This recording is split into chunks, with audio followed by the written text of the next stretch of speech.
এটা তোমাদের বাড়ি? ছি, পরিবেশ কত নোংরা। এরকম একটা বাড়িতে তুমি ছিলে? আরে তোর আয় বলছিস রাজু? আরে আমি তোর লাগে কতক্ষণ ধরে অপেক্ষা করতেছি। ক্যাপ্টেন ছাড়েন, কি করছেন এসব?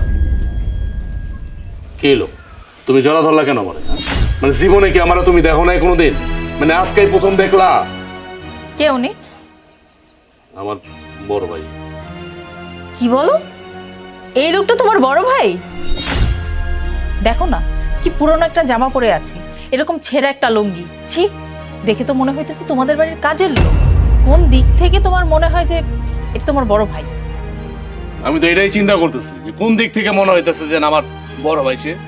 সে যদি বড় ভাই হইতো, তার মধ্যে যদি কোনো কমন সেন্স থাকতো, কোনো জ্ঞান থাকতো, সে আইসা তো হুট করে আমার জড়া ধরতে পারতো না। আচ্ছা, তুমি যে আমার জড়ায় ধরলা, তোমার শরীরের মধ্যে যে কি ঘাম, দুর্গন্ধ, মানে তুমি বুঝতে পারো এগুলা? আমার শরীরে দেখো, তুমি আমার স্মেল দেখছো? মানে কি বুঝলাম না ভাই, মানে কি, মানে এরকম হাতে দেখলাম না কেন করো? তোমার বড় ভাইকে দেখে তো আমার সন্দেহ হচ্ছে। তোমার ফ্যামিলির কি অবস্থা? তোমার মা কেমন? আর ওনাকে দেখে তো মনে হচ্ছে উনি বিয়েও করেছে, ওনার ওয়াইফ। ওদের কি অবস্থা?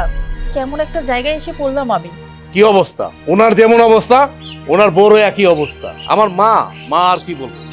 আচ্ছা বাদ দাও তো, বাদ দাও। এমনি সকালে আসতে না আসতে মেজাজটা খারাপ হয়ে গেছে আমার। এই তুমি চাপো, আমাদের ঢুকতে দাও।